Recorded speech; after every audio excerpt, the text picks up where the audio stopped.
Hey guys, it's Dave. Welcome back to the channel. Today we're doing another edition of Space Industry Updates. Sorry it's probably been too long since I've done one of these, but things have been pretty hectic. We've had a ton of news over the last week to cover, so I'm probably going to miss some news stories, but there's stuff from Rocket Lab, there's stuff from Boeing, obviously SpaceX, ESA, China, basically any company you can name, there's been some sort of story about it, so I'll try to cover some of the highlights for you. Before we dive into that, please do consider subscribing if you find this video useful. Every new subscriber helps out so much. And thank you to my newest channel member, Lee. Thanks for supporting the videos. Okay, with that out of the way, let's dive into this week's space industry updates. First of all, there was an exciting Jefferies Space Conference that just passed. Unfortunately, I do work a day job, so I wasn't able to listen to all of this stuff. Seems pretty hard to access the content after the fact, unfortunately. I tried logging in myself, but some of it's password protected. We do have some highlights shared by Twitter users, however, so thank you guys who did share this information. First of all, I can't believe I'm reporting on an account here called Only 6 Inches, but I guess that's where we are right now. ASTS dropped some interesting tidbits in this conference. First of all, they said that their first five Bluebird 1 satellites should be able to bring the company to operational EBITDA break-even, which would obviously be an incredible milestone for the company that has been burning cash basically since it went public. That would be about $120 million in revenue needed to reach that milestone. They did also talk about the inevitability of the constellation and service, and talked about the strength of partners as proof that their constellation is inevitable. After market research, apparently John Stankey thinks 30 to 40% of their customers would sign up to Space Mobile. That would be 60 to 90 million subscribers, and that's only for AT&T.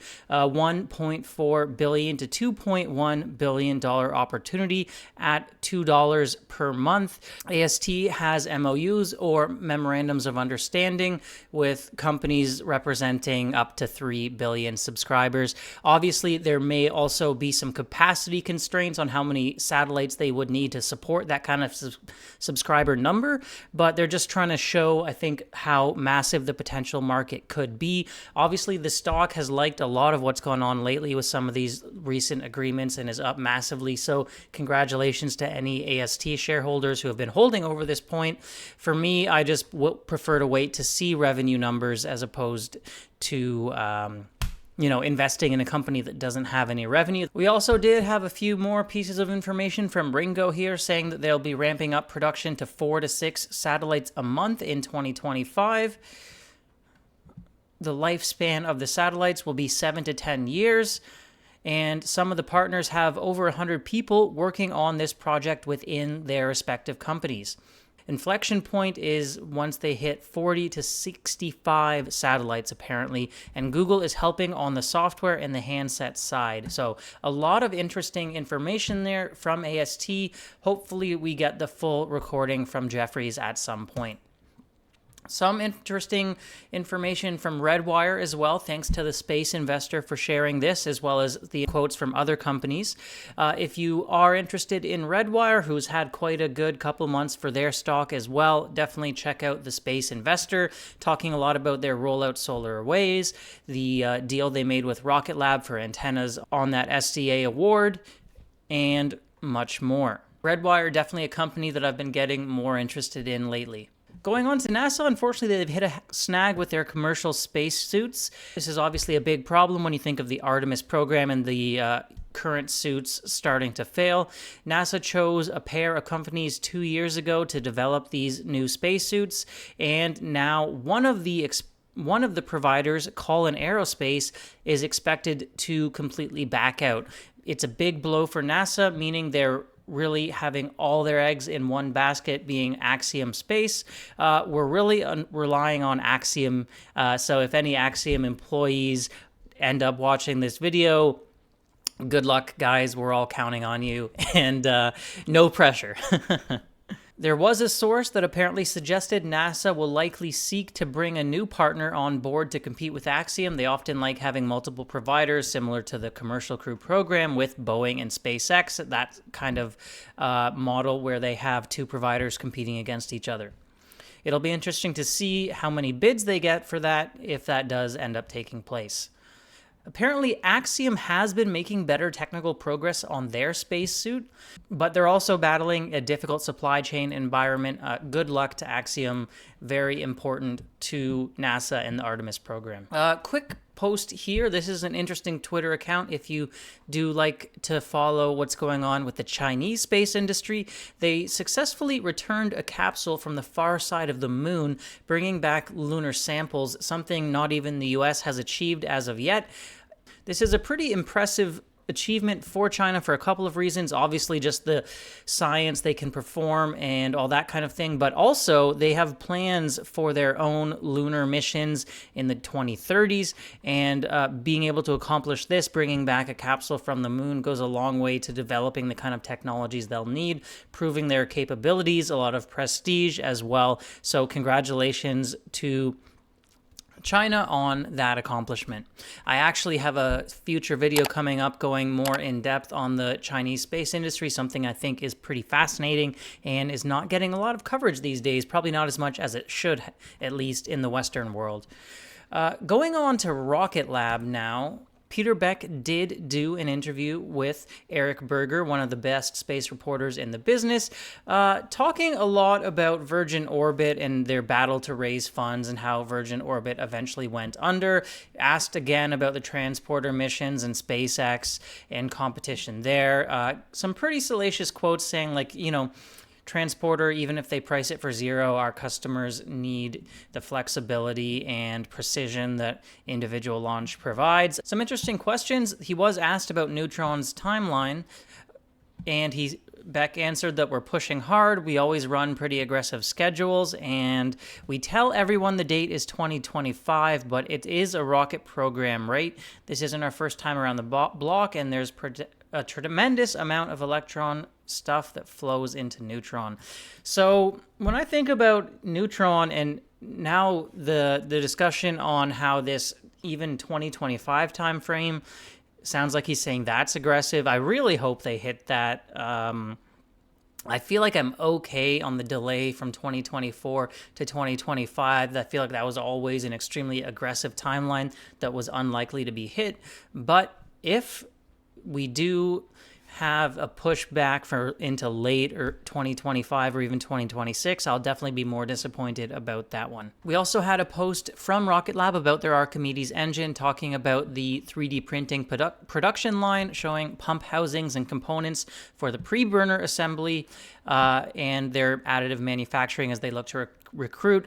Pretty cool pictures here from Rocket Lab. Neutron also did get some updates on the timeline on Rocket Lab's website. They give us this handy path to liftoff. Yellow means in progress. Green means completed. We can see that they've now updated Archimedes engine build to complete, as well as hardware in the loop flight to orbit testing complete. Archimedes engine hot fire is in the yellow, as well as stage 1 build. And progress is being made as they push towards that liftoff now, obviously in 2025, not in 2024. So definitely a website to keep an eye on as Rocket Lab continue to work through their Neutron development program.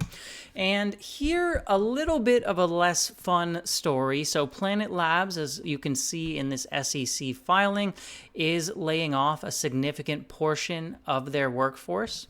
On June 24th, Planet Labs committed to a plan to reduce its global headcount by approximately 180 employees, which represents 17% of the company's total employees prior to this reduction. This action is consistent with the company's ongoing focus on aligning company resources to the market opportunity, improving efficiency, and supporting long-term growth and profitability. Talking a little bit about charges they will incur over the short term. You're welcome to check out the full SEC filing First of all, if any Planet Labs employees or friends or family of Planet Labs employees who got let go do see this video, you guys all have my sympathy. I know it's a very tough time to be getting let go, and I don't really like the term, trimming the fat or anything like that, because I'm sure there's a lot of great employees losing their jobs and having a very bad day. This doesn't come as a huge shock to me, because Planet Labs has been saying for a while that they're still going to hit that positive EBITDA number by the end of the year, and the growth hasn't really been there. So I think the only way to accomplish that is through cuts, as opposed if the growth isn't coming fast enough. So definitely very rough, but the company really wants to keep their promise in terms of becoming, adjusted EBITDA profitable when they said they would. So we'll have to see how this plays out. Should help the company's profitability over the long term. Obviously, they'll have some sort of short-term hit as they have to pay off employees that they get let go. And yeah, I'm sure a very sad day for a lot of people around Planet Labs. This isn't even the first large-scale layoff they've had in the last 12 months. There was already another one before this. So the company really trying to right-size itself for profitability. Anyone who did lose their job, I'm sure you'll be on your feet in no time. So luckily, there seems to be a lot of hiring and work going on in the space industry. Sawyer Merritt first shared this, or at least that's who I saw this from, an account I usually am more familiar with on the Tesla side of things. This is a less fun story as well. Apparently, Jeff Bezos' company, Blue Origin, has filed a comment to the FAA saying the FAA should cap SpaceX's Starship launches from Cape Canaveral due to the impact on the local environment. A ton of flack and really just bad publicity coming Blue Origin's way following this. Personally, I have no doubt they're not really concerned for the local environment. But on the other hand, I have heard that with Starship being so big, if it is launching from the Cape, they have to pretty much shut down the whole Cape, and that could impact other companies. So I don't know exactly how much direct impact it will have to Blue, but this kind of litigation is not what any space fan really wants to see. I want to see Blue succeed. I'm Team Space, but I want to see them, execute on their own rocket and not try to delay other people's rockets. And I think most of the internet seems to feel the same way. We did also hear from Christian Davenport, similar concerns were raised by United Launch Alliance, so Blue not alone in this, and who knows, maybe these two companies raising the concerns will eventually combine into one company in the not-too-distant future. You like to see the battles play out in the technology field and the execution field, not in the legal courtrooms. That's how I always feel about it. Of course, we do need some regulations and environmental protections, but yeah, it's always a little suspect when a competitor is the one raising these issues. Also, weird kind of story here. This is a quote from ESA Director of Space Transportation, Tony Tolker Nielsen. Probably going to age very badly, and I already think it's probably one of the worst takes in a long time. So you want to root for the ESA and the Ariane 6 and what they're doing, but they also make it really hard, not unlike Blue Origin. He said that he doesn't think Starship will be a game changer or a real competitor. We made the choice of not being reusable with Ariane 6 because our launch needs are so low that it wouldn't make sense economically. I think this is an interview we can probably point back on in a few years, and Tony may not feel the same way about it at that point. Kind of like how Ariane Space not too long ago was saying that SpaceX was dreaming when it comes to reusable rockets and it's not going to work. Well, look where we are now. And Europe is actually having to rely on SpaceX's Falcon 9 to launch one of their own payloads to orbit, something they are, at least by appearances, quite embarrassed about right now. Firefly Aerospace also announced that their Alpha rocket will be launching from NASA Wallops, as well as their future MLV rocket. This means Wallops is looking to get even busier, as they have Electron already. They're going to have Neutron and a lot more rockets coming online. Wallops is looking like it's really heating up as a destination for space companies and launch. Personally, I do plan to make the trip down there one of these days and see a launch. Be very excited to do so. So good luck to Firefly on their new capability at NASA Wallops. Speaking of Firefly, they're also up for another responsive space mission, launching net June 26, so very soon from now. Many of their final operations kicking off less than 24 hours from the scheduled liftoff, so good luck to Alpha on that launch. Obviously, they did recently announce a massive launch deal with Lockheed Martin, so they probably have a lot on the line in terms of making sure this one does go smoothly and they don't have any more delays or anomalies or not getting their payloads to the proper orbit. Bad news for Terran Orbital as well. They did receive another listing notice from the NASDAQ, but they're no longer complying with the requirement of having a minimum $1 share price. So the company is in a pretty tough spot. They did really not want to get acquired by Lockheed Martin, so that doesn't leave them with a ton of options. Hopefully Rivada comes through with their payments on that program and Terran is able to come through this. They do have some pretty big contracts in the pipeline, but right now, yeah, the cash situation is looking scary. There was a release saying that Terran Orbital is considering all available options to regain compliance with NYSE continued listing standards. Basically, they're most likely going to do a reverse stock split. Never a good sign, though, right? You saw Virgin Orbit do a reverse stock split not long before they ultimately went under. Virgin Galactic recently just did a reverse stock split. Every time this happens, even though there's no loss in value from the split to the shareholders, I guess it's just the psychological impact. The stock value does have a significant drop right after. We just saw that with Virgin Galactic. Yeah, so Astra, similar story. They tried to stay alive with their stock split before eventually having to go private. We'll see what happens with Terran Orbital, but could be a bit of a scary situation. Interesting story now from India's space agency, or ISRO. They announced on Sunday that they achieved a third consecutive success in the reusable landing experimental vehicle they've developed. Looks a lot like the space shuttle to me, or Sierra Nevada's Dream Tracer, more of a space plane type thing than a capsule with a propulsive landing, but congratulations to them on that success. ISRO definitely has a reputation of doing a lot with a little, so we'll see how this new space plane shapes up. And it continues to be a horrible week for Boeing, where they just keep getting bad press. The hits keep coming. Boeing CEO David Calhoun was absolutely grilled by lawmakers who they asked him about his salary, if he thinks he deserves it, all this stuff, trying to whether they're making progress on improving their safety controls and quality controls and things of that nature. Not a fun time for David, or not a fun time for Boeing in the press. And I know I personally breathed a sigh of relief on my recent trip, on my recent vacation, when I noticed it was an Airbus plane I was flying and not a Boeing one. So that this kind of news story is having a real impact on people, at least from a reputation point of view. More stories like this one saying it's a travesty the Boeing CEO is still in his job, from a U.S. senator, and he has said he will step down by the end of the year. Sorry, guys, there's just rain coming down outside if you do hear that. Yeah, that's what that is.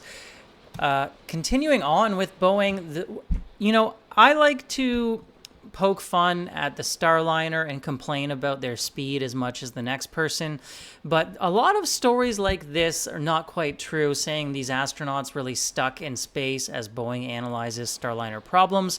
And I know a lot of news coverage likes to sensationalize these kind of stories for clicks, but while the Starliner has had massive amounts of problems, and I personally am not a huge fan of the vehicle, I don't think it's fair to say that these astronauts are stuck.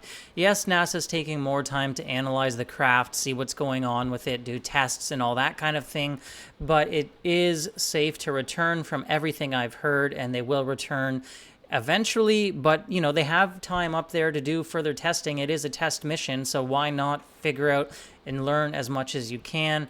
I don't want to sensationalize too much this one, but it is like another bad piece of press for Boeing, that's for sure. Now, finally, Michael Sheets, another great space reporter, did just share that Tori Bruno has announced Vulcan's second launch, that's ULA's new rocket, will no longer fly Sierra Space's Dream Chaser due to significant risk of missing the target flight. This is something a lot of us had been speculating on for a while now. Basically, most people didn't think Dream Chaser was going to be ready in time. Vulcan does need a second successful flight before they can start launching a lot of these high sensitivity national security payloads. They were hoping to do it for Sierra Nevada, who is a paying customer. Unfortunately, they're just going to have to launch this one on their own and eat the cost of that launch, not get paid for it. That's rough for the company, but at least after that, they'll be able to get going on a lot of these important launches they have in the backlog. And the focus really shifts towards manufacturing and trying to build as many of these rockets as they can. The Vulcan does have quite a substantial backlog ahead of it. So good luck to ULA on that launch. Those are the stories I have for you today. Thanks so much for staying with me to the end. There's been so much going on in space lately. Let me know if there's any stories you wish I'd covered that you think are particularly important, or how you feel about any of these news items down in the comments below, and I'll be sure to check them out there. If you do find this useful, please consider hitting that subscribe button, as it does help out a lot, as well as the likes and comments with the YouTube algorithm. All right, that's it for now, guys. I hope you have a great day, a great rest of the week, and I'll see you in the next video. Bye for now.